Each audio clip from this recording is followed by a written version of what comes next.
The second round of the SKNFA Premier League kicked into high gear on the weekend with some high-profile matches and some that will have consequences for the relegation battle. Both match days on the weekend were triple headers, starting with Flo Fujikayan Rockets crushing Trafalgar South Stars 6-1. Carlos Berti scored a hat-trick in the 10th, 18th and 58th minute for Kayon. Leon Huggins scored in the 52nd minute. Quinnicky Clark scored from the penalty spot in the 70th minute and Raheem Davis in the 80th minute. The lone goal from South Stars came from Ronaldo Nisbet in the 55th minute. South Stars played the last 22 minutes with only 9 men after Rendell Theodule was sent off after picking up a second yellow card in the 68th minute and Sankofa Benjamin picking up a straight red card also in the 68th minute for using offensive, insulting or abusive language. After the match, the team at the Premier League live broadcast on the SKNFA Facebook page commented on the proceedings. The performance wasn't that we need them to play better. But it was a good performance by Kian anyway. Give credit to Kian for the way they played, especially Carlos Berti, as I said, and his second coming to Kian. In the night's other match, SL Horse at St. Paul's United demolished TGE DB Eagles 7-0. Keith Roy Freeman scored a hat-trick in the 10th, 47th and 66th minute.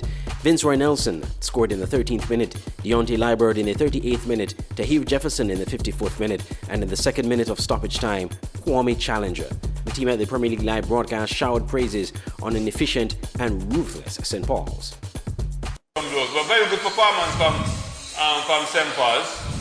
And the man of the match for sure with the Freeman again and the score sheet. And this time scoring a hat-trick. Yes. A very good hat-trick. So St. Paul's, as I said in the first half-time talk, that the team under St. Paul's, you're going to be waiting for the others. Yep. Qualify first for the Super 6 and be waiting for the others. Then in the final match on Saturday, MFCR Old Road United drew 2-2 with S. Crave Newtown United. Akimba Lawrence scored both goals for Newtown, getting the goal scoring off in the 11th minute and again in the 58th minute. As for Old Road, Najon Brown scored from an assist from Tikwani Williams in the 20th minute, and Tikwani Williams himself, just before half-time, scored the go-ahead goal. The match ended in a tense manner as Orland Watley was sent off for using offensive, insulting or abusive language in the 4th minute of stoppage time. He was apparently displeased with what he believed was a non-call from the referee for a penalty in the dying moments of the match. The commentary team discussed the match, showering praises on the performance of Tikwani Williams of Old Road Jets. Yes, he looks so smooth in the football. I mean, he's an entertainer. Yeah. He's an entertainer. Exciting to watch. Very exciting to watch. As I said, any game he's involved in, or any game Old Road is involved in, it's always be a game that you're compelled to watch. You just can't not watch. It's very exciting. 7 goals were scored in Sunday's triple header. Hot Springs Bath United losing to St. Peter's 2-0. Both goals coming in the first half from Yannick Harris in the 10th minute and Mackinnon Gums in the 27th minute. The commentary team of Al Edwards and Essington Watts commented on the match. Okay, let's look at the context of the game now. The 3 bottom place teams played this weekend so far and all lost. But continuing in true to form, Bath is losing by smaller deficits than the other 2. In fact, I think they are in the number 10 position, only on goal difference. Yes, to me, Bath tend to play better in the second half. They tend to play much better in the second half. They tend to have a very strong finish. And as always, they tend to play the full 90 minutes. And they seem to, they crawl their way back into the game. If this were a boxing match, I think they would have won on points. In the second matchup, Rands Village Superstars edged Fastcast Saddlers United 1-0. The goal coming from Azari Hodge in the 40th minute of Village.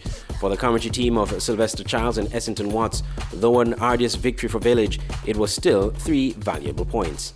So we'll just have to congratulate the coaching staff for giving the impetus what it took for the players to rise above the occasion and really get that all-important goal. As Sugar Bowl would say, sometimes all you need is just that one goal. One goal. To win the game. Yes. And so they got the 1 goal, and that's all it took to get the 3 points. And so congratulations to the Village Superstars. And finally, Saul Island Auto Supplies Connery FC came from behind to edge Hobson Enterprises Garden Hotspurs 2-1.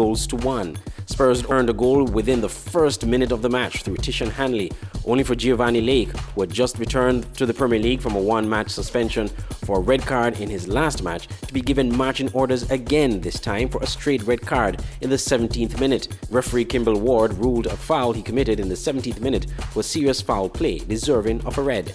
That left Spurs with just 10 men for most of the match, and it took its toll in the second half with 2 errors from goalkeeper Adolphus Jones, one in the 57th minute where he inadvertently knocked the ball in the back of his own net from a corner kick, and missing out on a ball which was tapped in the goal by Trevor Hanley in the 59th minute.